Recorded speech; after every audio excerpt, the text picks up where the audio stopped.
Today we're going to be working on this 1980 pickup truck. Today we're going to be installing the door Weatherstrip TWP 111078. Please check for specific make, model, and year information via our website to make sure you get the right part. Okay, we're going to show you how to replace the door seal on this 80 GM pickup. There are a couple screws you need to take out. One right here, one here, and one right here, along with a few on the bottom you may need to take out. The trick, you have to actually remove this piece in order to get the door seal off and on. So we'll start by taking this one out, and in this case some of the screws are already missing, so our job's a little bit easier. You gotta be a little careful because this is metal, this is plastic.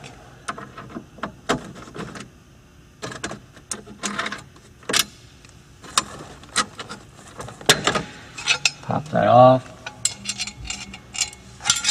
Now for this piece, you gotta slide it up. So what you need to do is, there's a couple screws right here you're gonna have to at least loosen or take out. This first one you need to take out.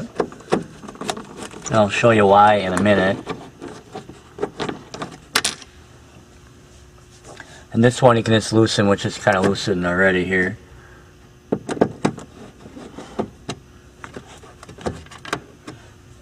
Because you're gonna, and this one's missing, so you just gotta kind of slide it up and be careful because this is kind of in the way.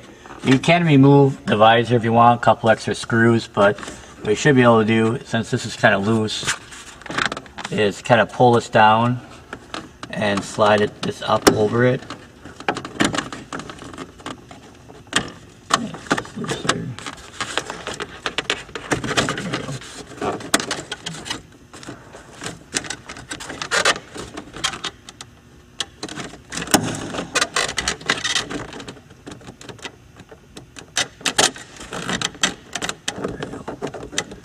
Now you gotta clear the visor here, and it'll slide right out, and then it gives you access to the door seal, and you just need to pull it out then.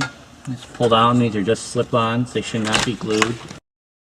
Okay, so you still have a trim piece here, but this is usually kind of loose. There's only one screw that holds it on, so you just gotta pry it out a little bit. Like I said, this one should not be glued on at all. Just kind of pull it out. And you'll notice how flat this is, and the new one has a much bigger bulb to it. You know, this is nice. That's why you're replacing it. Wind noise and better sealing. So let's keep pulling, and there's a plate down in the inner wheel well, or inner part here. You might want to loosen that a little bit.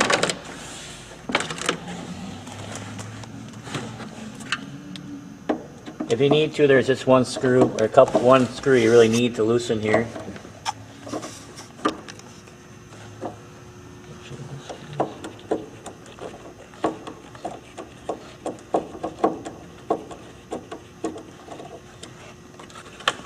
And then just pull it out here.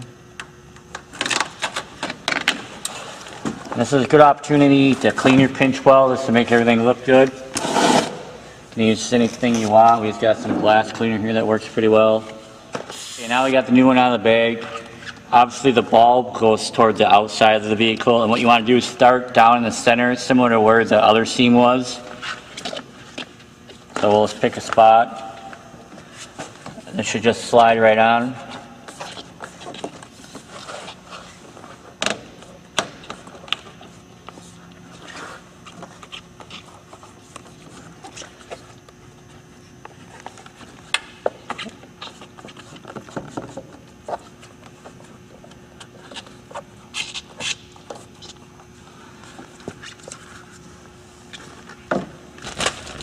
And a trick that you can do here is kind of back bend it, and what it'll do is open up the channel so it slides on the pinch well easier.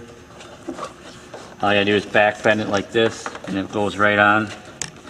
And you make sure you're seating it all the way in there. Kind of double check, especially in the corners.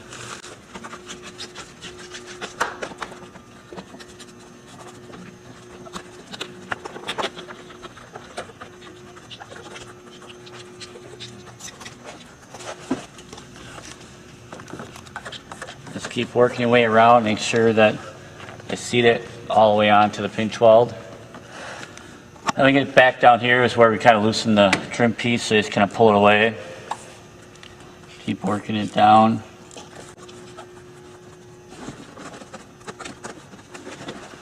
Then when you get down here, you may think it's too long, and it is, but what you need to do is cut about 1 inch longer. Because as you saw on the ones we took out, there's a big gap, and you need to overcut it and then push the stuff back.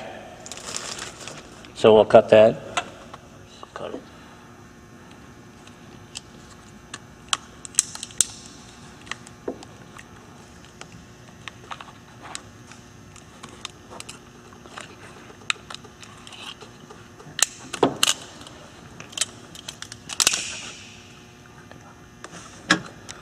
Okay, so I cut it, and it's maybe a little difficult because the inside of this channel has metal in it.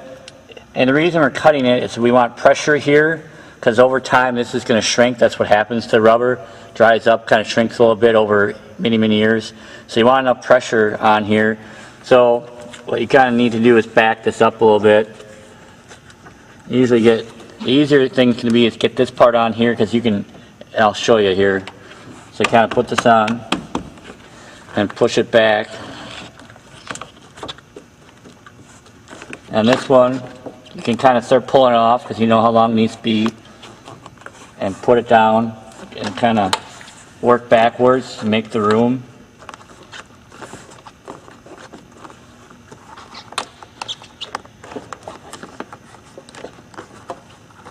Kind of push it forward as well here.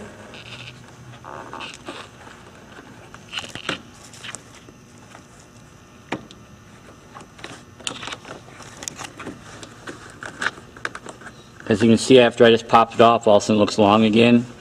So that's a good amount of pressure that we want. Make sure the seam lines up kind of the way you want it, like so. And keep working it back, and eventually you'll run out of the slack here, like this. Make sure to seat it in the corner correctly.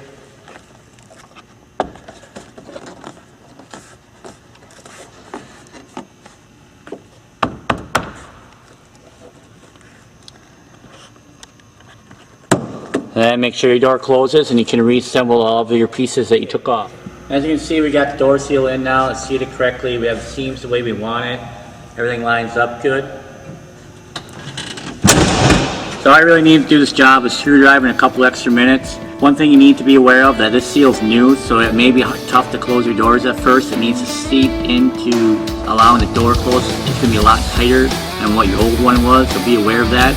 So if you found this video useful, please subscribe to our YouTube channel, as we are constantly updating with new videos, and follow us on Facebook. Thanks.